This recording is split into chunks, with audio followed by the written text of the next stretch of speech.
Magandang gabi po sa bawat isa po sa atin.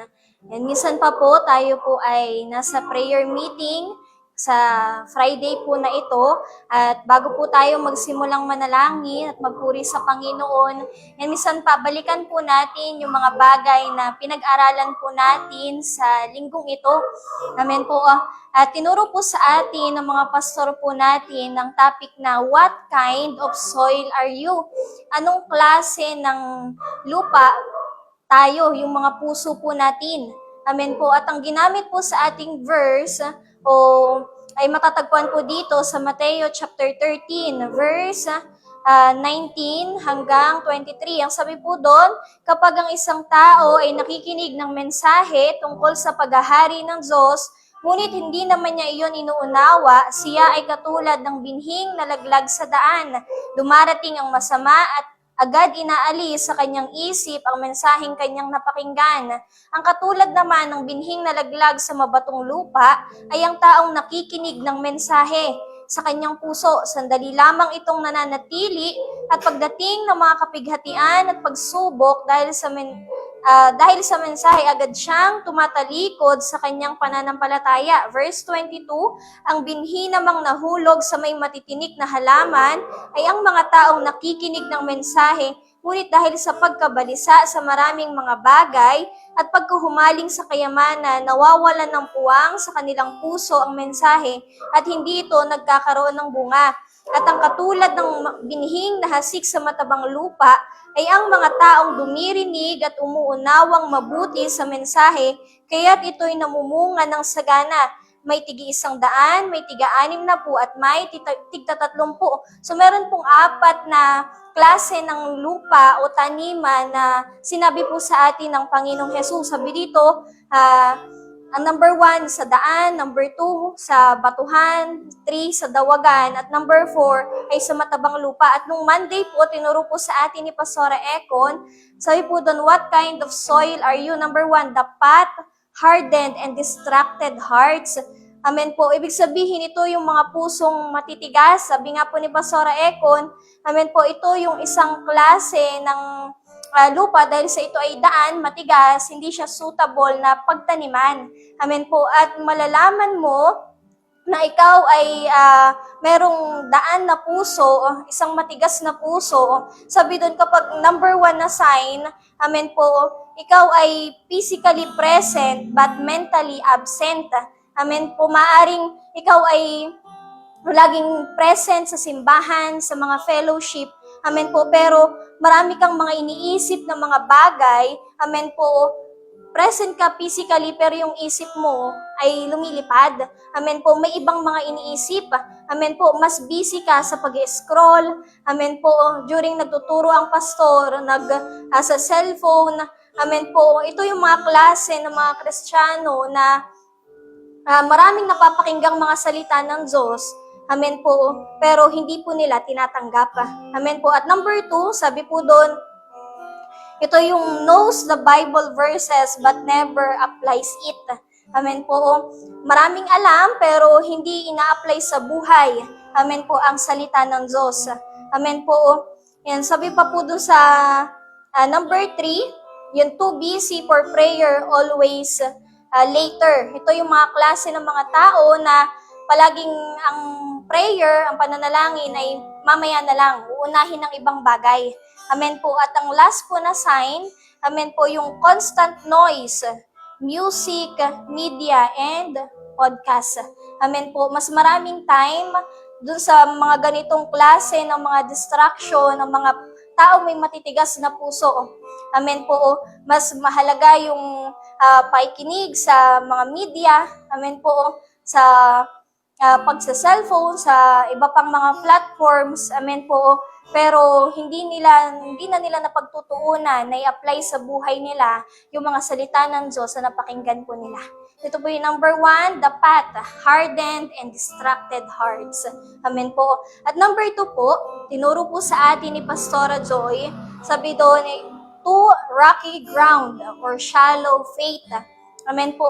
So, ito po ay hindi isang ideal na pagtaniman din. Bakit? Kasi ang isang mabatong lupa, amen po, sabi ni Pastora Joy, maaring may tutubo diyang halaman. Amen po. Pero eventually, dahilan sa maraming ang bato, ang ugat ng mga halaman nito ay mababaw, kaya't pagdating ng mga pagsubok ay madaling nabubunot. Amen po. Ito yung mga klase ng puso, amen po, na walang maayos na pundasyon. Amen po. Ito yung sabi ni Pastora Joy, sila yung madaling nabibigatan, bumibigay at madaling sumusuko. Hindi kayang tiisin ang mga pagsubok ng buhay. Hindi kayang tiisin ang mga pagsubok na dumarating sa pananampalataya. Amen po. Bakit? Kasi kulang nga sa pundasyon. Amen po. Kulang sa Bible reading, kulang sa prayer, at kulang sa fellowship. Amen po. Sila yung loves worship but avoids discipleship. Amen po. Ready sila na magpuri sa Panginoon, pero kapag time na ng training, pag hinuhubog na sila, pag dinidisciple na sila, amen po, ayaw na nila. Amen po. Kapag kinokorek na, umuwi na. Amen po. Sila din po yung faith is strong only when life is easy. Amen po. Matatag yung pananampalataya nila kapag madali ang lahat, kapag maayos ang sitwasyon. Pero kapag dumating na mga pagsubok, nawawala na sila. Humihina na. Madaling mabunot ang mga ugat. Amen po. Quits church when correction comes. Amen po. Ikaw ay mabato ang iyong puso kapag hindi ka willing na magpakorek ka. Pag dumating na yung correction, amen po, umaayaw ka na, umaalis ka na. Amen po. And nakikita po sa ating mga kapatid, ang lagay ng puso natin, depende sa kung paano tayo mag-respond sa mga correction po sa atin. Amen po. At number 4 po na sign na ikaw ay nasa rocky ground. Sabi ito, emotional encounters without lifestyle change. Kapag nandyan na yung anointing, amen, nandun yung matinding pagbuhos ng emosyon mo, nandun yung pag-iyak mo, pero paglabas mo ng simbahan, amen po, sabi dito, walang nabago sa'yo. Naiyak ka lang, amen po, naramdaman mo lang ang presensya ng Diyos, pero walang pagbabagong nangyari. Amen po. So ito po yung klase ng puso na mabato, rocky ground and shallow faith. At number 3 po, tinuro po sa atin ni Pastora Lovely, thorns, crowded hearts. Amen po. Ito po yung pusong nasa dawagan. Amen po. Sabi doon, sila yung nag-chase ng money, ng pera more than sa kabanalan. Amen po. Chasing money more than holiness. Kung maalala po natin, tinuro po sa atin doon at an example, yung lalaking mayaman. Amen po. Gusto niya na makapasok sa kaharian ng langit, pero nung dumating na yung instruction na kailangan niya gawin ito, kailangan niya ipagbili ang lahat ng meron siya, amen po, at itulong sa may hirap, pero umayaw siya. Amen po. At sabi pa po doon sa number 2, success becomes the priority over obedience. Kapag ang success, amen po, yung promotion na ang mas naging mahalaga, amen po, kesa sa pagsunod, amen po, sabi doon, ikaw, ang puso mo ay napupuno, nagkakaroon ng kaagaw, yung success, sa halip na ito ay mas mag-draw closer tayo para mas maging masunurin tayo sa Diyos, nagiging isang damo ito, amen, na umaagaw sa sustansya ng salita ng Diyos sa buhay po natin. Amen po, sabi pa po ni Pastora Lovely, ang totoong balanse ay hindi yung 50%, hindi yung pantay ang Diyos sa pag-aaral, sa trabaho, kundi ang sabi niya, ang totoong balanse ay yung inuuna mo ang Diyos. Seek ye first the kingdom of God. Yung number 1 sa'yo, ang Panginoon. Amen po. At saka susunod ang lahat ng mga bagay. Amen po. At number 3 po na sign na ikaw ay nasa dawagan, sabi ito, anxiety replaces trust in God. Amen po. Kapag mas nangunguna sa'yo yung anxiety, yung takot mo ng pagdating ng kinabukasan, amen po, yung stress, amen po, kaysa sa pagtitiwala sa Diyos, nagiging kaagaw nito, amen po, yung dapat mga pangako ng Diyos na nagmamanifest sa buhay natin, pero dahilan sa mas lamang ang anxiety at stress, amen po, nakukuha nito yung dapat sana inasagot ng mga panalangin natin. Amen. Kung sabi pa po ni Pastora Lovely, ang stress ay nakakapagdulot ng sakit. Kaya ang sabi ng Mateo chapter 6, amen, kung ano lang yung problema ngayon, kung ano lang yung isipin ngayon, yun lang yung isipin mo. Hayaan mo yung bukas ang problema sa sarili niyang problema. Kasi ang gusto ng Diyos, one at a time lang. Amen po. At number 4 po, comfort and pleasure dominates decision. Amen po. Kapag mas mahalaga na sa atin yung comfort, amen po, yung kung ano yung gusto ng laman natin, kung saan madali. Amen po. Doon tayo. Amen. Naging kaagaw ito para tayo ay makasunod doon sa kalooban at sa salita ng Diyos ay binigay niya sa atin. Ito yung mga klase ng tao na sabi dito, kapag hindi na masaya sa loob ng simbahan, amen po, kapag mainit na, pag pupunta ng simbahan, amen po, kapag may problema na, amen, sabi dito, ayaw na, hindi na mag-church, titigil na, amen po, o kaya naman, ang sagot nila ay lilipat na lang ng simbahan. Amen po. Yan. Susubukin ka ng mga distraction. Sabi po ni Pastora Lovely. Amen po. Itong mga tao na nasa dawagan, mahal nila ang Diyos kapag convenient lang o kapag madali lang ang lahat. Amen po. Yan. Yung number 3 po, thorns, crowded hearts. Maraming kaagaw ang Diyos sa puso nila. Amen po. At last po, sa number 4 po, tinuro po sa atin ni Pastora Cristel kahapon, yung good soil, obedient, and fruitful heart.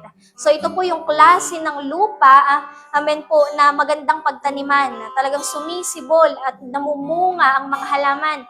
At ganitong klase ng puso ang hinahanap po sa atin ng Panginoon na kapag nataniman ka ng salita ng Diyos, nakikita po sa atin ang bunga po nito. Amen po. At ang sabi po ni Pastora Cristel, ang matabang lupa ay nilalagyan ito ng mga fertilizer, mataba, o excuse me po sa term, yung mga dumi ng hayop. Amen po. At spiritually speaking, ang sabi po niya, ito po ay nagre-representa ng mga correction and trial sa atin. So, hindi masarap, pero kailangan. Ito yung magpapatatag, magpapaganda ng buhay spiritual natin. At ang sign po na ikaw ay may matabang, ikaw ay may maayos, na puso, amen po, matabang lupa, sabi to, reads scripture and lives it out. Pinapamuhay mo ang salita ng Diyos. Number 2, praise consistently, not occasionally. Ang totoong tumatanggap ng salita ng Diyos ay consistently nananalangin. Hindi option ng prayer, amen po, kundi nandun yung pusang loob, amen po, na ginagawa mo kahit wala kang kahilingan sa Diyos, pero nandun palagi yung walang humpay na pananalangin. At number 3, repents quickly and walk humbly. Amen po. Ang mga puso na maayos, mataba, magandang pagtaniman ng salita ng Diyos, sila yung madaling sabi po dito, sila yung madaling magrepent, magsisi, at hindi lang basta pagsisisi, nandun ang kanilang pagbawi, at nandun din ang kanilang pagsunod pagkatapos ng pagkakamali. Amen po. At last po, na sign, sabi doon, life shows love, obedience, and transformation. Makikita sa buhay ng mga tao, ng mga Kristiyano, na may matabang puso, sabi ito, nakikita sa iyo ang pag-ibig, nakikita sa iyo ang pagsunod, at nakikita sa buhay mo ang pagbabago. Amen po. So ito po yung 4 na what kind of soil are you na pinag-aralan po natin sa linggo pong ito. Amen po. At binibigay ko na po kay Pastora Econ. Yan, isang mapagpalang gabi po sa bawat isa po sa atin. At kagaya po ng sinabi po sa atin ni Pastora Des na pinag-aralan po natin ngayong week, iba't ibang uri ng lupa na pinaghasikan ng binhi. At alam niyo po, sabi nga po, mga sinasabi po sa atin ng ating mga pastor, sabi niya po dito, bago magbunga ang binhi, kailangan munang maihanda ang lupa. Amen po, sa isang magsasaka, ang kailangan po doon ay handa yung lupa na pagtataniman nila in order na makapagbunga ito ng sagana. Amen po, at ang spiritual na bagay, anumang pangyayari sa buhay natin, ay dapat ihanda sa pamamagitan ng panalangin. Amen po, at sabi nga po dito, prayer is the spiritual flowing of the heart. At kung wala pong panalangin, unang-unang, sabi po niya dito, the heart becomes hard. Nagiging matigas ang puso. At ang matigas na puso ay dapat diligan ng panalangin. Ang isang matigas po na lupa ay hindi maaaring pagtaniman. Amen po. At in order na ito po ay maging angkop pagtaniman, kailangan ito na maging mabuting lupa. Amen po. At kailangan mong gawin para lumambot ang lupa ay basain. Amen po. At tayo po bilang isang Kristiyano, ang isang pusong matigas, sabi nga po niya dito, ay kailangan mong basain ng luha. Kailangan mong basain ng panalangin. Amen po. Sabi niya dito, kailangan mong diligan ng prayer. At ang pangalawa po, ang sabi nga po, the word, kung wala pong panalangin, the word cannot penetrate deeply. Hindi tuluyang tumatagos sa puso ang salita kasi walang prayer. For example po, tayo po ay humahayo. Tayo po ay nag-i-invite ng mga tao para dalhin sa simbahan at makakilala sa Panginoon. Pero kung hindi po natin ito babak-upan ng prayer, wala pong mangyayari sa soul winning at wala pong mangyayari sa pag-i-invite ng mga tao. Kaya nga ang sabi dito, hindi tuluyang tumatagos sa puso ang salita kasi walang prayer. At ang pangatlo po, growth becomes shallow. Mabagal ang paglago. Bakit? Kasi hindi nagpe-pray or hindi pinagpe-pray. Ang isang tao na hindi po nananalangin, mapapansin po natin ay forever baby Christian. Bakit? Kasi walang paglago, walang pag-asenso ang kanilang spiritual na buhay.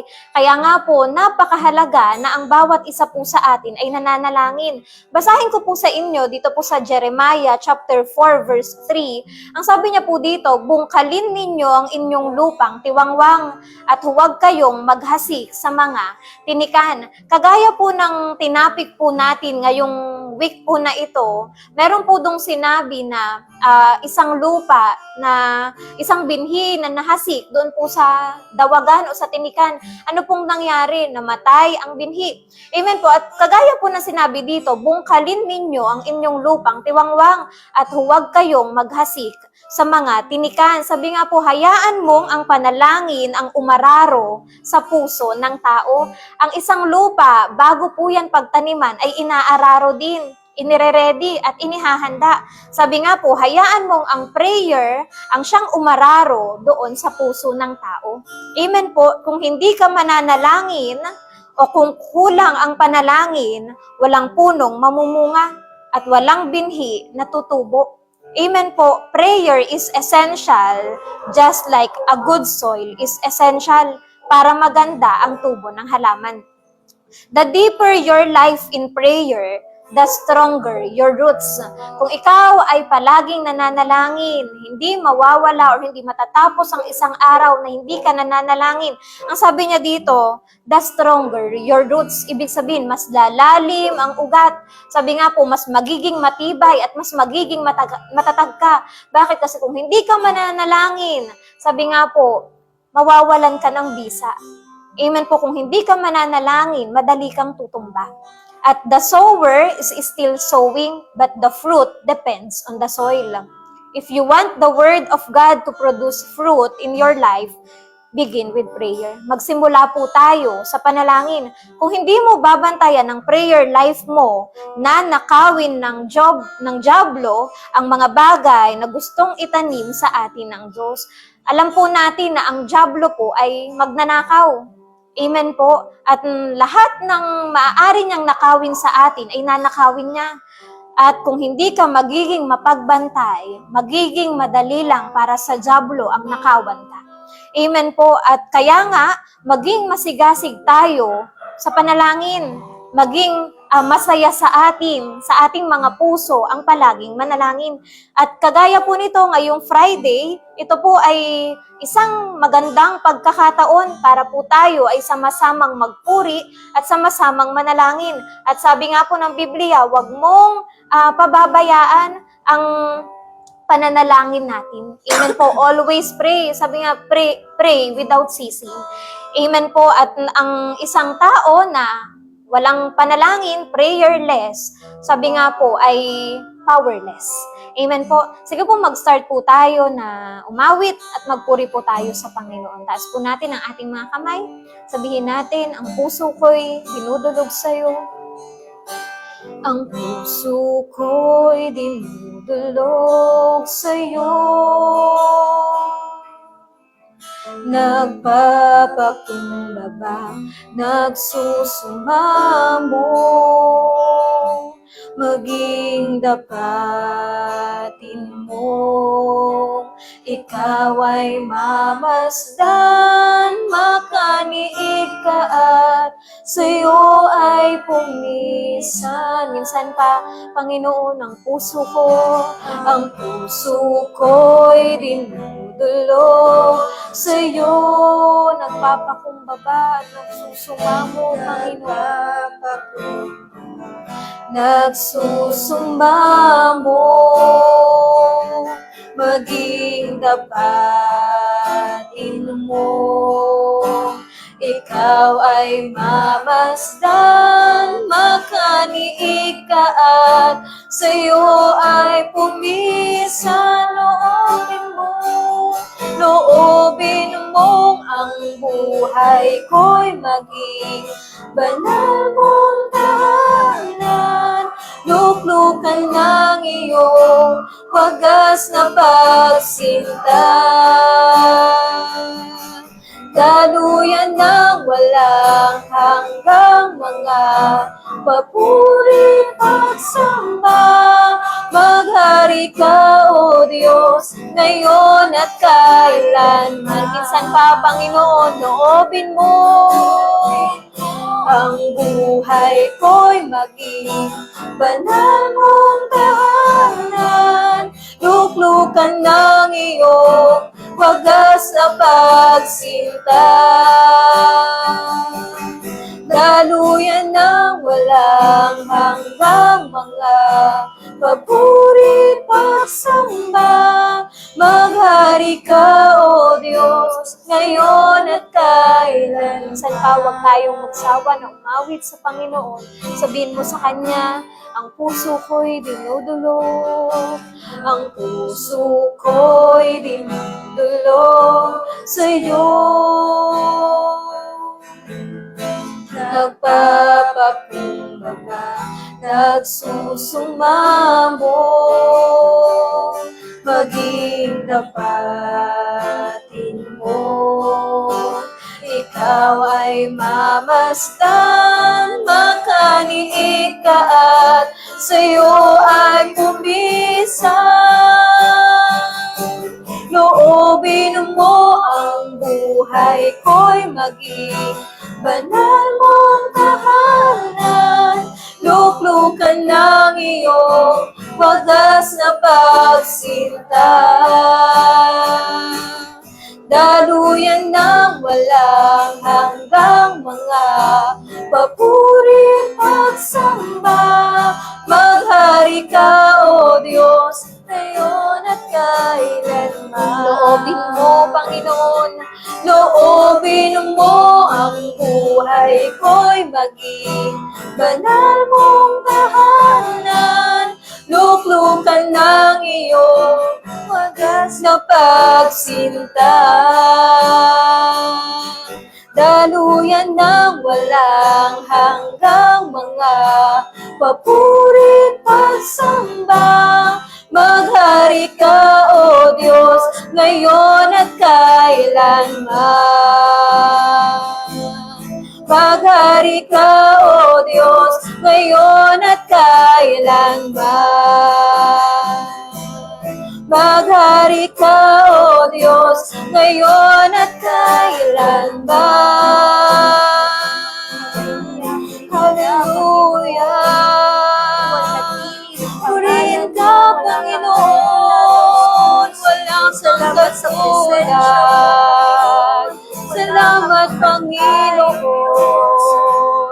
ika'y sinasumbat at dakihan suwalhating ka, ikaw ang Diyos. Ika'y tapat, ika'y dakila, ika'y karapat-dapat. Hallelujah.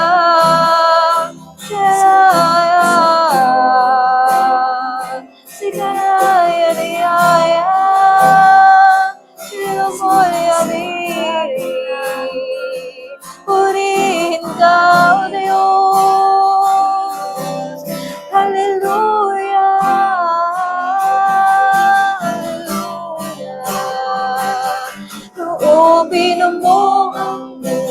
buhay ko'y maging banal mong tahanan.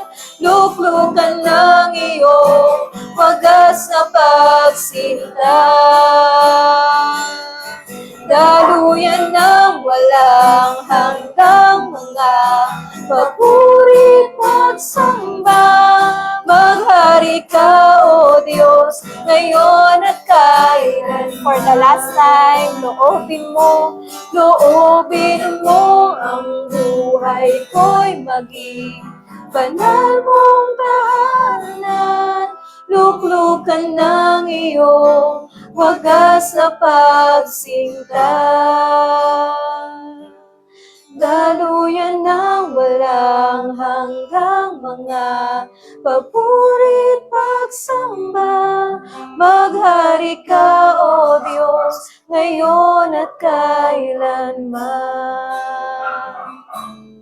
Maghari ka, O Diyos, ngayon at kailanman. Maghari ka, O Diyos, ngayon at kailanman. Salamat, Panginoon, sa gabing ito na minsan pa ay pinagsama-sama mo kami upang manalangin, O Diyos. Lord, patuloy na humaharap kami sa iyo sa trono ng iyong biyaya. Tinataas namin sa iyo, Panginoon, ang bansang Pilipinas sa mga oras na to.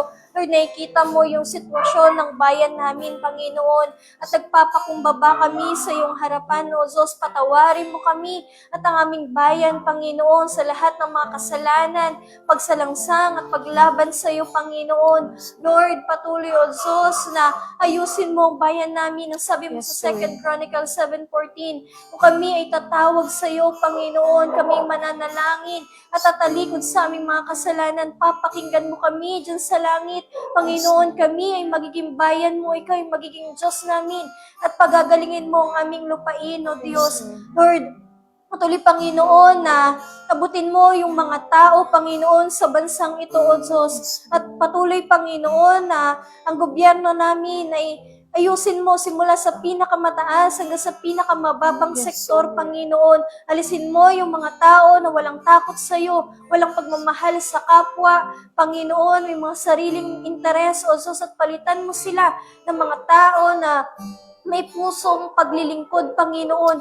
May pagmamahal sa iyo, may takot sa iyo. Gayon din sa bawat mga tao, Panginoon. At patuloy na mula sa North, South, East, and West ng bansang Pilipinas, binabagsak namin lahat ng mga kuta mo, Satanas, sa pangalan ni Jesus. Maging kayo ng mga demonyo na nagtutulak sa mga tao sa kasalanan, gumawa ng mali, isinusuway namin sa pangalan ni Jesus. Kayo na mataas na kalaman laban sa Diyos, ay binabagsak namin sa pangalan ni Jesus. Kayo ng mga antichrist spirit, kayo ng mga false religion, false doctrine, sinusuway namin sa pangalan ni Jesus. Pangalan ni Jesus, kayo ng mga maling pag-uugali, pagiging suwail, pagiging rebelde sa Diyos, ay binabagsak namin sa pangalan ni Jesus. Sa pangalan ni Jesus, kawalan ng takot, in Jesus' name, maging kayo ng mga strongholds, ay winawasak namin sa pangalan ni Jesus. Maging sa gobyerno, ay winawasak namin kayo na spirito ng korupsyon, kagahamanan sa kapangyarihan, sa pangalan ni Jesus, ay winawasak namin. In Jesus' name. Lord, sabi mo sa iyong salita sa Mateo 18:18, anumang talian dito sa lupa ay tatalian sa langit. Anumang pakawalan dito sa lupa ay pakakawalan sa langit. Kaya't pinapakawalan namin sa lahat ng dako ng bansang Pilipinas, Panginoon, ang spirito ng salvation, strong conviction, shame and repentance, healing and deliverances, Panginoon. Lord, ang malayang pagkilos sa iyong banal na spirito, siyang panalangin namin, Panginoon. Lord, salamat, O Diyos, at banal na pagkatakot sa iyo ng mga tao. O Diyos, Lord, makilala kang lubusan, Panginoon. Lord, sa mga dumadaan sa kahirapan, sa matinding kalungkutan, Panginoon, katagpuin mo ang mga puso nila, O Diyos. Lord, patuloy na abutin mo ang mga tao, Panginoon, kung nasaan ang kalagayan nila sa mga oras na to, Panginoon. Lord, salamat sa isang bansang Kristiyano, salamat sa isang bansa na may takot at naglilingkod sa iyo, Panginoon. Tunay nga, Panginoon, na mapalad ang Diyos na ikaw ang Diyos at Hari at Panginoon. Lord, patuloy Panginoon na salamat sa isang maayos na gobyerno, maayos na pamunuan Panginoon. Huwag mong ipahintulot na may sa batas. Panginoon, yung mga pinoproklama nila na hindi ayon sa iyong kalooban at wala sa iyong moral, Panginoon. At patuloy na hinahadlangan namin na may pasa ang mga bills at ang mga batas na wala sa kalooban ng Diyos sa pangalan ni Jesus.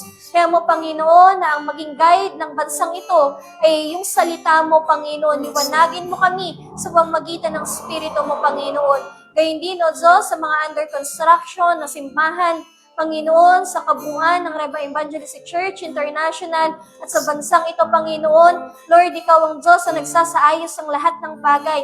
At anumang pintuan ang buksan mo, Panginoon, walang sino man ang makakapagsara nito, O Diyos. Kaya naniniwala kami na sa tamang oras at panahon mo, Panginoon. Lord, madadagdagan at lalawak pa ang gawain mo, O Diyos. Gawin mo kami sensitibo sa pangungusap mo. Dalhin mo, mapanyapak namin sa kalooban mo, O Diyos. At kiniklaim namin, hindi lang Luzon, maging Visayas at Mindanao, ay matatayuan ng gawain mo, Panginoon. Sabi mo, O Diyos, yung salita, occupy till you come, Panginoon. Nabigyan mo ang bawat sa amin ng puso na handang sumunod sa iyo sa lahat ng pagkakataon, O Diyos. Lord, gayon din, Panginoon, ang leadership sa kabuuan ng organisasyon ng Rema, Panginoon, ay inilalagay namin sa mga palad mo. Ang gawain ito, ang leadership na ito ay nagmula sa iyong puso. Panginoon, kaya ikaw ang patuloy na kumilos, Panginoon. Winawasak namin kayo ng mga Jezebel and Absalom spirit sa pangalan ni Jesus, kayo ng mga demonyo, na nakatalaga upang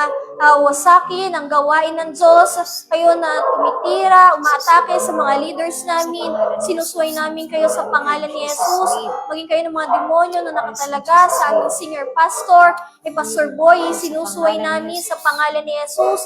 Kayo ng mga sakit at karamdaman ay winawasak namin sa buhay ng mga leaders namin, especially kay Pastor Boy, sa pangalan ni Jesus. Sa pangalan ni Jesus, Lord, salamat Panginoon sa kaayusan, Panginoon, ng organization namin, O Diyos. Bigyan mo pa ng wisdom and knowledge, Pastor Boy, ang mga board of members, yun din mga district pastors at lahat ng leaders sa kabuuan ng Rema, Panginoon. Lord, hayaan mo na kumilos kami, Panginoon, in one spirit and one accord, Panginoon, maging sa isang pag-ibig na nagmumula sa iyo, O Diyos. Pagbuklorin mo kami sa lahat ng pagkakataon, O Diyos. Bigyan mo kami ng isang misyon at isang vision, Panginoon. Maging sa buhay ng aming senior pastor, pinagpapala namin siyang lubos, Panginoon, lahat ng hawakan ng kanyang kamay, Panginoon, ipagpalain mo at ingatan mo, Panginoon, lahat ng mahalaga sa kanya. O Diyos, nagdedeklara din kami sa Kanya ng may sa katawan, may sa kalusugan, Panginoon, sa lahat ng pagkakataon, palakasin, patatagin mo,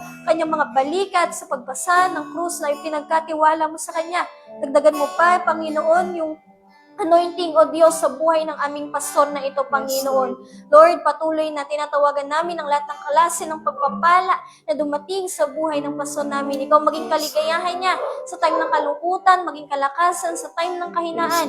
Ikaw ang maging lahat sa kanya, Panginoon. At patuloy na ina-appreciate ka namin, O Diyos, sa buhay ng pastor namin, Panginoon. Salamat, Lord, maging sa katugunan lahat ng mga panalangin namin. Sa gabing ito, tinataas namin sa iyong lahat ng bagay na to. Purihin ka at nakilain sa pangalan ni Jesus. Amen. Hindi naman, Panginoon, patuloy, O Diyos, na nagpapasalamat kami sa pagkakataong ito, sa opportunity na kami ay makapanalangin, makadulog sa iyong harapan, Panginoon. At minsan pa, dinadalangin namin sa iyo ang aming nalalapit na summer camp, Panginoon, 2026. Lord, Ikaw ang nakakaalam kung saan yung lugar na pinili mo, Panginoon. Kaya naman, sa pangalan ni Jesus, patuloy na sinusuway namin, Ikaw na demonyo na humahadlang para makita ang kalooban ng Diyos na pagganapan ng camping na ito ay sinusuway namin sa pangalan ni Jesus. Ikaw na humahawak sa desisyon ng mga teachers, mga principals, mga superintendent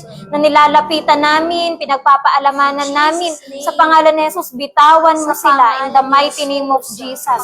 Sa pangalan ni Jesus, anumang hadlang, anumang aberya na ginagawa mo, Satanas, para makita ang campsite na ito ay winawasak namin sa pangalan ni Jesus. Sa pangalan ni Jesus, Panginoon, patuloy, O Diyos, na naniniwala kami na ikaw ay may inilaan na campsite para sa gawaing ito, Panginoon, sapagkat ito ay gawain mo, Panginoon, at ikaw ang Diyos na nagkakaloob ng lahat, Panginoon, ng kakailanganin sa camping na ito, O Diyos. Kaya naman, Panginoon, ikaw ang siyang humipo ng puso ng mga tao, Panginoon, na pinagpapaalam, Panginoon, para pagganapan ng camping na ito, O Diyos. Lord, salamat. Patuloy mong dalhin ang aming mga panyapak doon, Panginoon, sa tamang lugar na pinili mo, Panginoon. At Lord, ikaw nga ang siyang magturo sa amin ng mga tao na makakatulong sa amin, Panginoon, para mahanap ang lugar na pinili mo, Panginoon. Lord, sa lugar na yon,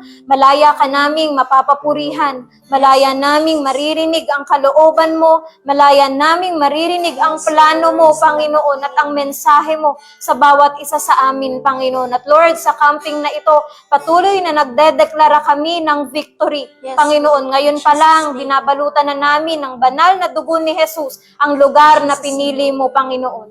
At inuutusan namin kayo ng mga anghel ng Diyos na paligiran, palibutan ang campsite na pinili ng Panginoon sa pangalan ni Jesus. Panginoon, gayon din sa araw ng camping, mula arrival hanggang sa departure, ang pagsama mo ng iyong banal na spirito ang siyang dalangin namin. Panginoon, from day one, kausapin mo na kami, Panginoon, at sa aming pagpupuri pa lang sa iyo, Panginoon, sagutin mo na ang bawat katanungan namin at mapuno ang bawat kauhawan namin, Panginoon. Lord, pinagkakatiwala namin sa iyo ang miyembro ng worship team, Panginoon. Lord, hayaan mo, Panginoon, na matamaan ng bawat isa sa kanila, Panginoon, yung tamang awitin na nais mo, Panginoon, na ialay namin sa iyo sa camping na ito, Panginoon. Gayon din, salamat sa kaayusan ng mga instrumentong gagamitin, Panginoon. Balutan mo ng iyong banal na dugo ang bawat instrumento na ito, Panginoon. Gayon din ang bawat hahawak sa mga instrumentong ito, Panginoon. Salamat, O Diyos. Gayon din sa bawat services from morning, afternoon, and evening service. Sa lahat ng activities, Panginoon, samahan mo kami. I-guide mo, Panginoon, ang aming mga pastor na tatayo at magtuturo sa unahan, Panginoon, at hayaan mo na ang mensahe mo ay magsilbing rebuke, conviction, Panginoon, comfort, kasagutan, Panginoon, sa mga tao na dadalo sa camp na ito, O Diyos. Panginoon, ikaw nga ang siyang mamili ng mga tao na nais mong makasama sa camping, Panginoon. Lord, yung mga tao na inaanyayahan namin, ang mga miyembro, mga baguhan, mga datihan, Panginoon, hayaan mo, O Diyos, na magkaroon ng bawat isa ng eagerness na dumalo sa gawain mo, Panginoon. Kaya hindi naman, Panginoon, sa bawat committee ng camping na ito, ikaw nga, O Diyos, ang siyang pumili ng tamang tao sa tamang ministry, Panginoon. Salamat, O Diyos, nagdedeklara kami ng kaayusan sa camping na ito, ng kapayapaan at ng double portion of your anointing, Panginoon. Lord, hindi kami aalis ng camping, maging ang mga taong dadalhin namin ay hindi aalis ng camping na hindi ka namin naranasan at hindi ka namin na-encounter, Panginoon. Lord, dinedeklara namin na sa camping na ito ay marami ang maboborn again, Panginoon. Salamat, O Diyos, sa maganda mong gagawin. Ngayon pa lang, punuin mo na ang aming sisidlan nang sa gayon, Panginoon, sa araw ng camping, kami ay mag-umapaw, Panginoon. Salamat, O Diyos, gayon din sa lahat ng kagamitan, lahat ng instrumento, sa lahat ng sasakyan na gagamitin ng bawat camper sa pagpunta at pag-alis ng campsite. Salamat sa provision mo, Panginoon. Salamat sa pabor mo. Hinihingi namin ang pabor mo sa bagay na ito, Panginoon. Gayun din sa pang-camp fee ng bawat isa, gayun din sa pang-transpo, at sa lahat ng pangangailangan sa camping. Salamat, O Diyos. Gayun din naman, Panginoon, patuloy na tinataas namin sa iyo ang mga miyembro sa kabuuan ng Rema Evangelistic Church, Panginoon. Lord, hayaan mo na matugon namin, magawa namin, lalo't higit ng mga miyembro, Panginoon, ang goal na ibinigay mo sa amin, ang vision na ibinigay mo sa amin na kami at ang mga miyembro, Panginoon, ay makapagdala, Panginoon, ng kaluluwa na ipapakilala ka, Panginoon, bilang Panginoon na tagapagligtas. Salamat, Panginoon, punuin mo ang bawat simbahan ng mga taong magpupurit, maglilingkod sa iyo at mga tao na magiging residente ng langit, Panginoon. Kaya din, O Diyos, salamat. Patuloy mong patatagin, Panginoon, ang mga miyembro ng gawain ito, Panginoon, ng Rema Evangelistic Church, Panginoon. Salamat sa mga future workers, mga pastor, mga leaders, prayer warriors, faithful tithers and givers, submissive youth and elders, Panginoon. Salamat sa mga taong pinili at tinawag mo. At hayaan mo, Panginoon, na matunton ng mga taong ito, ng mga taong pinili at tinawag mo, Panginoon, ang gawain mo, ang salita mo, Panginoon. Ganyan din naman, O Diyos, patuloy namin na tinataas sa iyo ang pag-aaral ng salita mo sa Rema Fields every 4 p.m., Panginoon. Lord, i-guide mo ang mga pastor namin na nagtuturo. Panginoon, gawin mong vessel ng pagpapala mo, Panginoon, ng labi ng mga pastor namin na nagtuturo sa Rema Fields Live, Panginoon, every 4 p.m., O Diyos. Lord, salamat sa kaayusan ng mga signals, Panginoon, para mas malinaw namin na marinig, Panginoon, at mas malinaw na maihatid ang mensahe mo, O Diyos. Salamat, Panginoon. Gayon din, patuloy na tinataas namin sa iyo ang prayer request ng bawat isa sa amin, Panginoon. Ito man ay aming binabanggit, nakasulat man ito, Panginoon, nakatatak sa aming puso. Salamat sa katugunan ng lahat ng panalangin ito, Panginoon. Lord, prayer request ng kagalingan, prayer request ng kasaganahan, ang may prayer request, Panginoon, ng pagpapala mo, Panginoon. Salamat dahil ito'y natugunan mo na, Panginoon. Salamat, O Diyos, itinitiwala namin sa iyo ang lahat ng bagay sa pangalan ni Jesus. Amen. Sige po, minsan pa, magpuri po tayo sa Panginoon. Sabihin natin, pawang kabutihan. Pawang kabutihan ng nais mo. Ibinigay mong buhay ay ganap at gusto. Sa landas ng pagbabago, katwiran mo ang lalakaran ko. Minsan pa, pawang kabutihan, pawang kabutihan lang nais mo. Ibinigay mong buhay ay ganap at gusto. Sa landas ng pagbabago, katwiran mo ang lalakaran ko. Diyos, ang kabutihan mo ay magpakailanman. Ikaw ang simula at katapusan. Hindi ka nagmamaliw, katapatan mo'y walang hanggan.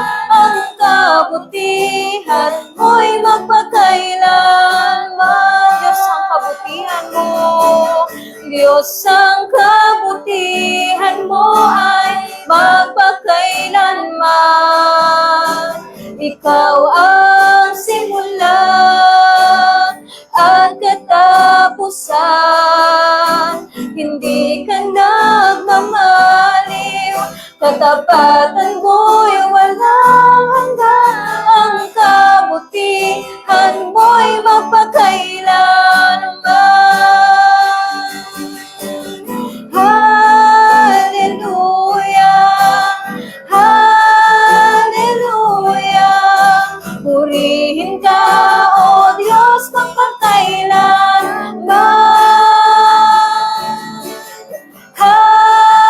Hallelujah, hallelujah.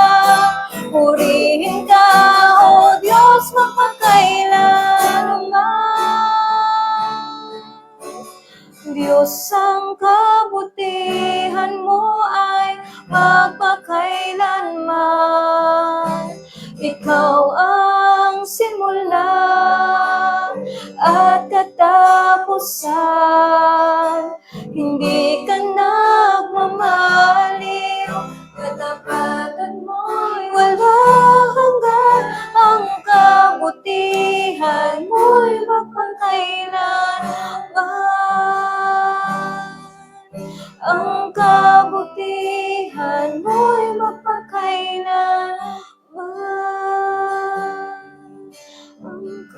kabutihan mo'y magpakailan. Tunay nga, Panginoon, na ang kabutihan mo ay walang katulad. Yes. Ang kabutihan mo ay magpakailanman, Panginoon. Patuloy, O Diyos, na nagpapasalamat kami ngayon pa lang sa katugunan ng lahat ng naipanalangin namin, Panginoon.